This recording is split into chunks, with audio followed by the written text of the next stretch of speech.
മുഖ്യമന്ത്രി പിണറായി വിജയന്റെ ബി.ജെ.പി. ബന്ധം വീണ്ടും തുറന്നു കാട്ടുകയാണ് മുൻ എം.എൽ.എ. പി.വി. അൻവർ.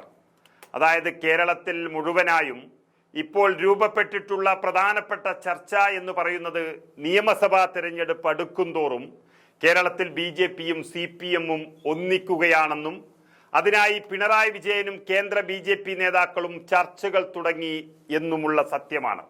കഴിഞ്ഞ ഗവർണർ ആരിഫ് മുഹമ്മദ് ഖാനും മുഖ്യമന്ത്രി പിണറായി വിജയനും തമ്മിൽ പ്രത്യക്ഷത്തിൽ കലഹമായിരുന്നുവെങ്കിൽ പുതുതായി വന്ന ഗവർണർ പിണറായി വിജയന്റെ ഉറ്റ ചങ്ങാതി എന്ന് മാത്രമല്ല ബി.ജെ.പിയെയും സി.പി.എമ്മിനെയും തമ്മിലുള്ള ബന്ധത്തിന്റെ ഒരു പാലമാകാൻ വന്നയാൾ എന്നുള്ളതാണ് ഇപ്പോൾ പുറത്തുവരുന്ന വാർത്ത. അതുപ്രകാരം തന്നെ ചില സൂചനകൾ ലഭിക്കുകയാണ് കേരളത്തിന്. അതാണ് പി.വി. അൻവർ ഇപ്പോൾ തുറന്ന് കാട്ടിയത്.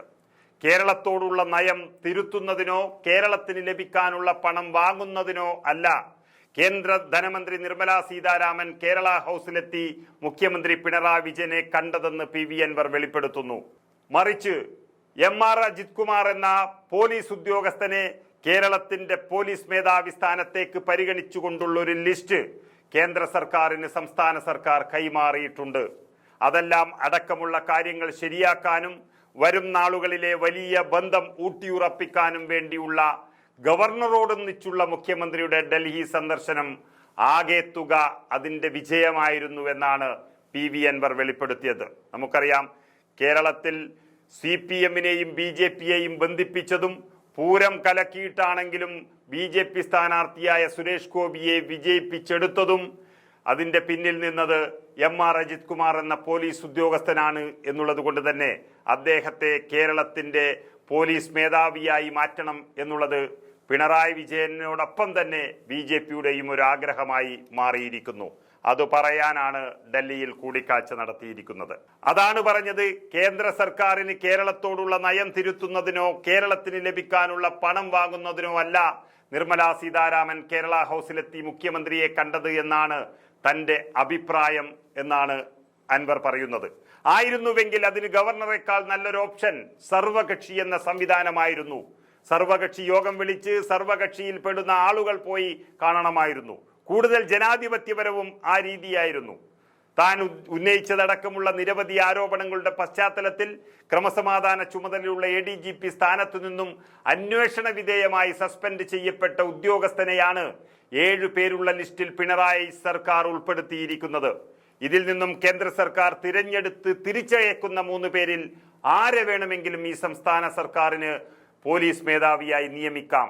അനധികൃതമായി സ്വത്ത് സമ്പാദിച്ചു എന്നടക്കമുള്ള ഗൗരവമേറിയ വിഷയങ്ങളിൽ അന്വേഷണം നേരിടുന്ന ഒരു ഉദ്യോഗസ്ഥനെ അന്വേഷണം നടക്കുമ്പോൾ തന്നെ സംസ്ഥാന പോലീസിന്റെ മേധാവിയാക്കാൻ തിടുക്കപ്പെടുന്ന സംസ്ഥാന സർക്കാരിന്റെ അസാംഗത്യം ആരും ചോദ്യം ചെയ്യരുത് എന്നുമുണ്ട്. കാരണം ഇവിടെ ചോദ്യങ്ങളില്ല, ഉത്തരവുകൾ മാത്രമേ ഉള്ളൂ.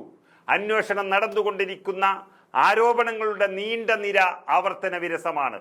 പിണറായി വിജയൻ ഒരു കാരണവശാലും ADGPയെ കൈവിടില്ല എന്ന് താൻ മുൻപൊരിക്കൽ സൂചിപ്പിച്ചിട്ടുള്ളതാണെന്നും താൻ പറഞ്ഞതിൽ ഒരു മാറ്റവും ഇതുവരെ ഉണ്ടായിട്ടില്ല എന്നും പി.വി. അൻവർ കേരളത്തോടായി പറയുകയാണ്.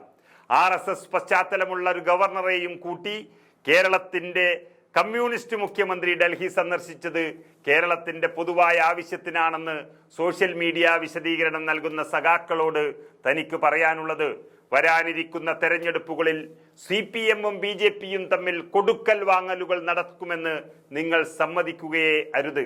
കാരണം അത് നമ്മുടെ ക്യാപ്സൂളുകൾക്കെതിരാണ് എന്ന പരിഹാസത്തോടെയാണ് പി.വി. അൻവർ തന്റെ വാക്കുകൾ നിർത്തുന്നത്. സത്യത്തിൽ കേരളം മനസ്സിലാക്കേണ്ടുന്ന ഒരു കാര്യമുണ്ട്. ഈ രാജ്യത്ത് കോൺഗ്രസിനെ തകർക്കുക എന്നതാണ് ബി.ജെ.പിയുടെ ആത്യന്തികമായ ലക്ഷ്യം. അതിനവർ ഏത് ചെകുത്താന്മാരെ വേണമെങ്കിലും കൂട്ടുപിടിക്കും. അതുപോലെ തന്നെ CPM-നാകെയുള്ള കേരളത്തിൽ കോൺഗ്രസ് ആണ് അവരുടെ എതിരാളി. മാത്രമല്ല, നടത്തിയ തട്ടിപ്പുകൾ ഇനി കോൺഗ്രസ് അധികാരത്തിൽ വന്നാൽ പൊക്കും എന്നുറപ്പുള്ളത് കൊണ്ടും പിണറായിയെ അകത്താക്കും എന്നുള്ളത് കൊണ്ടും കോൺഗ്രസിനെ ഇല്ലാതാക്കാൻ അവർ ആരുമായും കൂട്ടുകൂടും. അത് ബി.ജെ.പിയുമായിട്ടെന്ന് CPM തീരുമാനിച്ചു കഴിഞ്ഞു. അപ്പോൾ കോൺഗ്രസും UDF-ഉം പി.വി. അൻവർ പറഞ്ഞ കാര്യങ്ങൾ വളരെ ഗൗരവപൂർവ്വം എടുത്തില്ല എങ്കിൽ വർഗീയ ഫാസിസ്റ്റുകളും വർഗ ഫാസിസ്റ്റുകളും കൂടി ഒരിക്കൽ കൂടി കേരളത്തെ ചതിക്കും എന്നുറപ്പാണ്.